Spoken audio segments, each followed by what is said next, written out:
زین نے مقابل کے اگلے الفاظ سنے بغیر ہاتھ کو فضا میں بلند کیا اور ایک ایسا تھپڑ رسید کیا جس سے سامنے کھڑے شخص کے 14 اور 14 سے اوپر کے تمام جتنے بھی طبق تھے سب روشن ہو گئے۔ صرف اتنا ہی نہیں، اس نے اپنے بوٹ کو استعمال میں لاتے ہوئے مقابل کی ٹانگ کا نشانہ لیا جو کان پہ ہاتھ رکھ کے کچھ لمحے کے لیے بہرا ہو چکا تھا۔ ٹانگ کی تکلیف سے وہ بلبلا اٹھا تھا۔ اس کے پہلو میں کھڑا اس کا ساتھی ہونٹ بھینچے زین کی ایک ایک حرکت کو دیکھ رہا تھا۔ تمہاری ہمت کیسے ہوئی تھانے میں کھڑے ہو کے باوردی پولیس والے کو رشوت دینے کی؟ یہ تمہارے جسم کی جو چربی ہے نا، اسی میں لوہے کی گرم سلاخ کو پگھلاؤں گا تو سمجھ آ جائے گی پولیس والے کو رشوت کا مخص کہہ دینے سے کیا انجام ہوتا ہے۔ کہتے ہوئے اس نے اس کے گھورتے ساتھی کو بھی ایک رکھ کے لگائی اور پھر انہیں بھجوا دیا۔ اختر کی مسکراہٹ بہت گہری تھی جسے وہ زین کے سامنے عیاں کرنے سے ڈرتا تھا۔ جتنوں کو روکو گے اتنے اور اٹھیں گے، ہم پہ ہاتھ اٹھا کے تم نے اچھا نہیں کیا۔ باہر جاتے ہوئے بھی اس سانڈ کا ایسا انداز تھا کہ زین بمشکل ضبط کر پایا، البتہ اس کے الفاظ نے اسے کچھ سوچنے پہ مجبور کر دیا۔ وہ کچھ سوچتا ہوا اپنی کرسی کی جانب بڑھا اور بیٹھ کر ہاتھ کی مٹھی بنا کر ہونٹوں پہ جما لی۔ منگنی کے شور میں کان بڑی آواز سنائی نہ دیتی تھی۔ منگنی کا سارا انتظام گھر کے باغیچے میں کیا گیا تھا اور بہت خوب کیا گیا تھا۔ باغیچہ پہلے ہی خوبصورت تھا اور کسی ماہر ہاتھ نے اسے اور خوبصورت بنا دیا۔ بات صرف یہیں تک نہیں تھی بلکہ فلک بھی نظر لگ جانے کی حد تک خوبصورت لگ رہی تھی۔ اس کی آنکھیں جھکی تھیں جن میں ایک عجیب سی بے بسی چھلک رہی تھی۔ وہ حنان سے منگنی پہ لاکھ دل کو سمجھاتی مگر دل تھا کہ جھکنے کو تیار ہی نہیں تھا۔ لڑک پن کی آواز میں لڑکیاں خواب دیکھنے لگتی ہیں۔ یہ حقیقت ہے کہ ہر لڑکی کی خواہش ہوتی ہے کہ اسے ایک چاہنے والا ملے۔ اس کی خواہش مخص یہ نہیں ہوتی کہ اسے صرف چاہنے والا ملے، اس کی خواہش یہ ہوتی ہے کہ جسے وہ چاہے اسے بھی وہی شخص چاہے۔ دیکھنے میں تو کوئی فرق نہیں ہے لیکن اگر غور کرو تو واضح فرق نظر آئے گا۔ حنان اسے چاہتا تھا لیکن کسی کو یہ دکھائی نہ دیا کہ وہ حنان کو نہیں چاہتی۔ والدین بیٹیاں پیدا ہوتے ہی ان کے لیے شادی کے خواب دیکھنے لگتے ہیں۔ وہ چاہتے ہیں کہ وہ کسی شہزادے سی آن بان والے شخص کے ساتھ اپنی شہزادیوں جیسی بیٹی کو رخصت کریں۔ بیٹی جب بڑی ہو جاتی ہے اس کا ماحول اسے یہی سکھاتا ہے کہ کوئی آئے گا اور اسے سب سے دور لے جائے گا جس کی محبت کی چھاؤں میں رہ کر وہ اچھی زندگی گزارے گی۔ وہ ایسے خواب دیکھنے لگتی ہے، کسی سے نہیں کہتی پر اندر ہی اندر بچپن میں ماں کی سنائی گئی کہانیوں والے شہزادے کا انتظار کرتی ہے اور پھر آخر ایسے شخص کے ساتھ رخصت کر دی جاتی ہے جو بعض اوقات سرے سے انچاہا شخص ہوتا ہے۔ بعض اوقات سمجھوتا کرتی ہے تو قدرت اسے اچھا پھل ضرور دیتی ہے اور بعض اوقات اچھے پھل کے لیے مزید صبر کرنا پڑتا ہے۔ یہ سب بہت عجیب ہے مگر یہ اس دنیا کا ماحول اور ریت رواج ہے۔ اب بھی ہمارے ملک میں بہت کم خاندان ایسے ہیں جو نکاح کے وقت لڑکی سے اس کی مرضی جانتے ہیں۔ بعض مخص خانہ پوری کے لیے پوچھتے ہیں اور کرتے اپنی ہی مرضی ہیں اور بعد تو سرے سے پوچھتے ہی نہیں۔ والدین کی ماننا اچھی بات ہے، والدین ہمیشہ سمجھداری سے ہی فیصلے کرتے ہیں، لیکن والدین اگر دین کو اول سمجھتے ہوئے تھوڑے رویے میں نرمی رکھتے ہوئے دین کے مطابق رشتے بنانے کا فیصلہ کریں تو شاید ہی طلاقیں اتنی نہ ہوں۔ دھانی اور سنہری رنگ فراک میں سر کو دونوں رنگوں سے امتزاج کھاتے دوپٹے کے ساتھ ڈھانپ رکھا تھا۔ اس کا سر جھکا ہوا تھا جس کی وجہ سے کان میں پہنے خالص سونے کے جھمکے اس کے گالوں کا بوسہ لیتے معلوم ہوتے تھے۔ حنان سامنے سے چلتا جب اس کے پاس آ کر بیٹھا تو ایک لمحے کے لیے اس کے اندر سے کسی نے بہت ہی محبت سے فلک کی نظر اتاری۔ دل نے کہا تھا لڑکی تمہیں کبھی کسی کی نظر نہ لگے، تم ہمیشہ یوں ہی میرے منتظر رہو، میرے نام رہو، خوش رہو اور میں تمہیں کبھی بھی خالی ہاتھ نہ لوٹاؤں۔ فلک جب آ کر بیٹھی تو اس کے ساتھ صرف پھپھو اور امی تھیں۔ تارا پچھلے 2 گھنٹے سے غائب تھی اور فلک کے بلانے پر مسلسل بہانے بنا رہی تھی جن میں سدرا بھی اس کے ساتھ تھی۔ فلک کو لگا کہ شاید سچ میں تارا کی طبیعت ناساز ہے، تبھی چپ سادھ لی تھی۔ ابھی بھی وہ سر جھکائے بیٹھی تھی اور بہت سی نظریں اس پہ تھیں جن میں سے ایک زین کی بھی تھی۔ زین ابھی کچھ دیر قبل ہی پیشانی مسلطہ باغیچے میں داخل ہوا، اس کے ہاتھ میں فون تھا جبکہ چہرے پہ پریشانی کے آثار واضح تھے۔ اس نے وہاں تقریباً 20 منٹ گزارے، چند ایک بار بمشکل مسکراتی فلک کو دیکھا اور پھر میزبانوں کو خدا حافظ کہتا اٹھ کھڑا ہوا۔ دادا اس کے آنے کی وجہ جانتے تھے، انہوں نے بھی ساتھ آنے کی خواہش ظاہر کی مگر زین نے نرمی سے منع کر دیا۔ وہ بخار کے باوجود بمشکل منگنی کی خاطر سفر کر کے آئے تھے۔ وہ چاہتا تھا کہ وہ کچھ دیر وہیں اچھا وقت گزارے، تب تک وہ اپنا کام نپٹا لیتا۔ رات کی تاریکی میں نہر کے کنارے ویرانے میں 3 پولیس کی گاڑیاں کھڑی تھیں اور زین پسلیوں پہ ہاتھ جمائے نہر سے برآمد ہونے والی لاش کو بہت خاموشی سے دیکھ رہا تھا۔ وہ لاش اختر کی تھی۔ وہ جس وقت فلک کی منگنی پہ پہنچا ابھی گیٹ ہی پار کر رہا تھا جب اس کا فون بجا۔ فون اٹھاتے ہی جس خبر نے اس کے اعصاب کو جھٹکا دیا تھا وہ یہی تھا کہ تھانے دار اختر کی لاش نہر سے ملی ہے۔ اس نے اسے صبح ہی مسکراہٹ روکتے دیکھا۔ اس کے علاوہ بھی وہ سارا دن تھانے میں اچھا خاصا گزار کر گھر جا رہا تھا جب وہ نہر میں گرا۔ اس کی بائک کی اگلی بتی شاید خراب تھی اور بظاہر یہ معلوم ہوتا تھا کہ اختر کی موت حادثاتی ہے، لیکن زین جو اختر کی لاش کے سامنے کھڑا تھا وہ جیسے کچھ سوچ رہا تھا، کچھ تھا جو اس کی آنکھوں کی چمک بڑھا رہا تھا۔ کمرے میں داخل ہوتے ہی اس نے گہرا سانس لے کر اندر کی گھٹن کو کچھ کم کرنے کی کوشش کی اور دائیں جانب دیوار پہ لگے بجلی کے بورڈ پہ ہاتھ مار کر سارے بٹن گردائے اور کمرے پہ ایک طائرانہ نظر ڈالی۔ وہ پاؤں گھسیٹتا تقریباً بیڈ تک پہنچا تھا جس کی سفید بیڈ شیٹ سلوٹوں کے بغیر بتاتی تھی کہ وہاں سے کسی کا گزر نہیں ہوا۔ اس نے ہاتھ میں پکڑی ٹوپی کو بیڈ کی سائڈ ٹیبل پہ رکھا اور بغیر جوتے اتارے بیڈ پہ لیٹ گیا۔ اس کی ٹانگیں آدھی بستر سے نیچے تھیں اور آدھی اوپر تھیں۔ تیز روشنی سے بچنے کے لیے اس نے آنکھوں پہ ہاتھ رکھ لیے اور آنکھیں موند لی۔ کل غائب ہونے والی فائل اب اس کے دماغ سے نکل چکی تھی اور اب اس کی جگہ اختر کی موت نے لے لی تھی۔ اس کا دماغ ایک ہی نقطے پہ آ کر پھنستا تھا کہ یہ سب کون کر سکتا ہے، کون ایک باوردی پولیس افسر کو قتل کرنے کی جرات کر سکتا ہے۔ اس کے دماغ کی ساری تنابیں کسی ہوئی تھی اور مسلسل اختر کی بیٹی اور بیوی کی سسکیاں اس کے دماغ کی چولیں ہلا رہی تھیں۔ یہ پہلا کیس تھا جس میں پہلی بار وہ کسی افسر کی موت یا شہادت پہ دل سے غمگین تھا، اس لیے یہ پہلا تجربہ تھا کسی اپنے جاننے والے کو کھونے کا۔ کانوں میں گونجتی سسکیوں سے نکلنے کے لیے وہ بیڈ سے اچھلنے کے انداز میں اٹھا اور باتھ روم کی جانب بڑھ گیا۔ اس نے بغیر لباس بدلے ہی جوتوں سمیت شاور کے نیچے کھڑے ہو کر شاور کھول دیا۔ یہ اس لمحے اس کے اندر کا اضطراب تھا جو اس کے دماغ کے سوچنے سمجھنے کی صلاحیت کو وقتی طور پر جیسے مفلوج کر رہا تھا۔ دل ایسے بے چین تھا جیسے اندر کوئی بارود کا گولہ ہو جو حلق میں آ کے کہیں اٹک سا گیا ہو۔ وہ نماز روزے کے پابند کبھی کسی سے دشمنی نہ رکھنے والے شخص تھے۔ تھانے دار اختر کی بیوی کے الفاظ پھر سے اس کے کانوں میں گونجے۔ زین نے کانوں کی لو کو مسلنا شروع کر دیا۔ کانوں کو مسلنے سے کیا ہوتا تھا، وہ آواز تو اس کے دماغ میں جذب تھی۔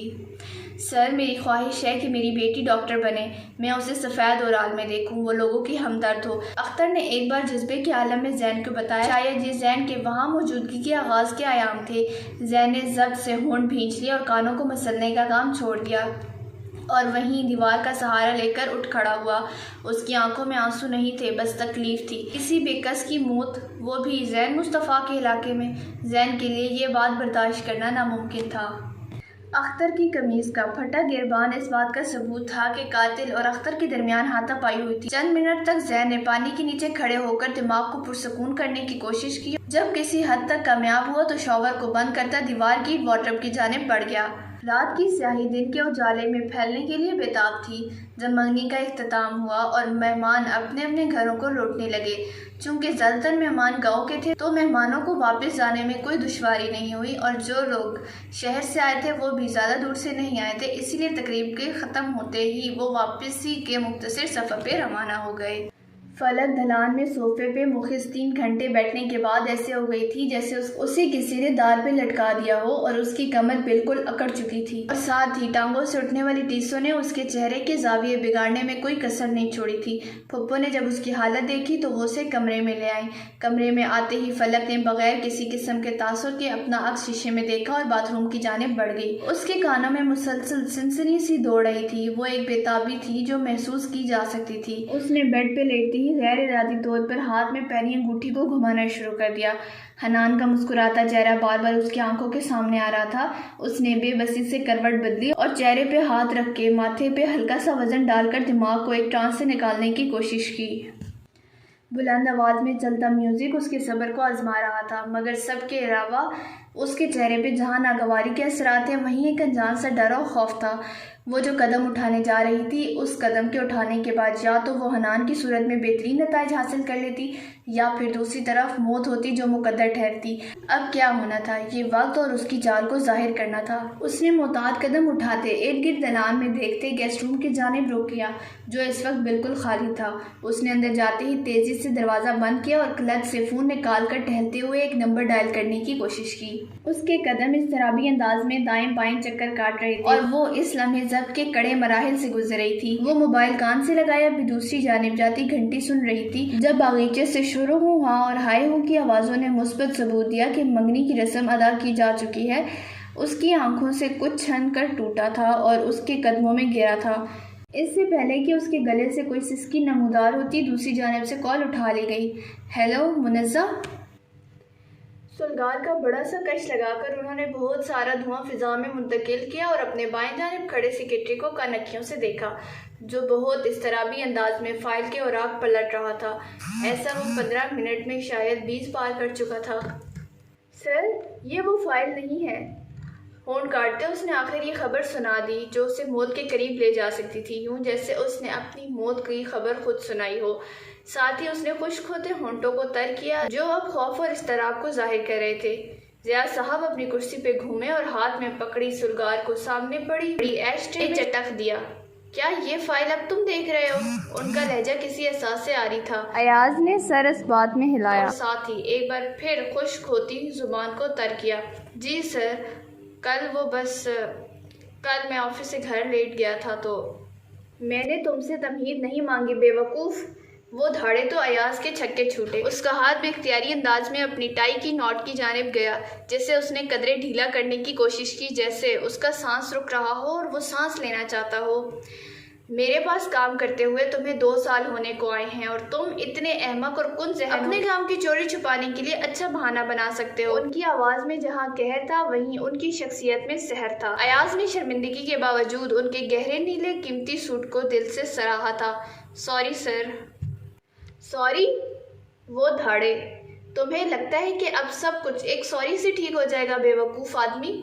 ان کا سرخ چہرہ ضبط سے مزید سرخ ہو رہا تھا۔ وہ 2 ٹکے کا پولیس والا۔ تمہاری اس حماقت کی وجہ سے وہ اور چوکنا ہو چکا ہوگا اور یقیناً اصلی فائل بھی وہ کسی اور مقام تک پہنچا چکا ہوگا۔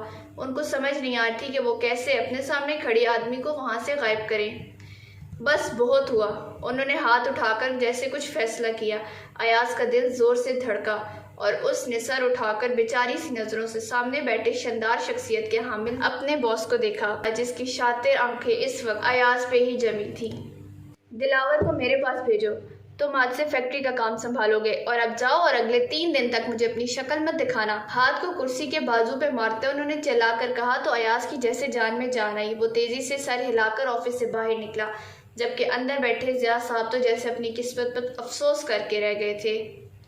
گھورک سیاہ رات، تاریک آسمان اور ہلکی کھنکتی ہوا۔ اس نے فیکٹری کی عمارت سے نکلتے ہوئے باہر سیاہ آسمان کے نیچے سڑک کے کنارے لگے اسٹریٹ لائٹس پول کی مدد سے ماحول پہ ایک طائرانہ نظر ڈالی اور کوٹ کی جیب سے کار کی چابی نکالتا پارکنگ لاٹ کی جانب بڑھا۔ اسلام آباد میں موسم آج کل خوشگوار تھا۔ اس کے قدم مکینکی انداز میں کار کی جانب بڑھ رہے تھے اور جوتوں کے نیچے آنے والے پتھر جب چرچراتے خاموش فضا میں ان کی آواز یوں معلوم ہوتی تھی جیسے کوئی زخمی بھیڑیا تاریک ویران جنگل میں تنہا چل رہا ہو۔ وہ بھی اس وقت کسی بھیڑیے کی طرح خود کو محسوس کر رہا تھا کیونکہ ضیاء صاحب اس وقت بھی آفس میں اپنے نئے سیکرٹری دلاور کے ساتھ مصروف تھے اور معلوم ہوتا تھا کہ دلاور نے آتے ہی ضیاء صاحب کو متاثر کرنے میں کوئی کسر نہ چھوڑی تھی۔ تبھی لنچ کے اوقات میں بھی وہ دلاور کو ساتھ لے کر گئے تھے جبکہ ایاز کو تو اپنے ساتھ پانی کا ایک گلاس تک نہ پینے دیتے۔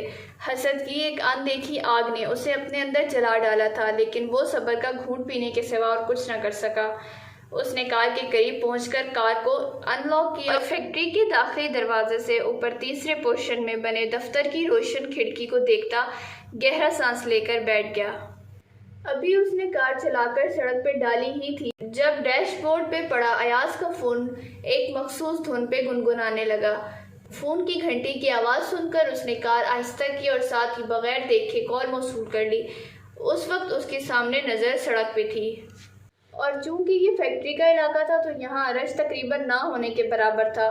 بس کوئی سواری تھی جو کبھی کبھی نظر آ جاتی تھی۔ جی، سلام کا تو جیسے رواج ہی نہ تھا وہاں۔ کیسے ہیں ایاز ربانی صاحب؟ جی کے جواب میں دوسری جانب سے بڑے وضوح انداز میں حال پوچھا گیا تو ایاز کے ماتھے پہ بل نمودار ہوئے۔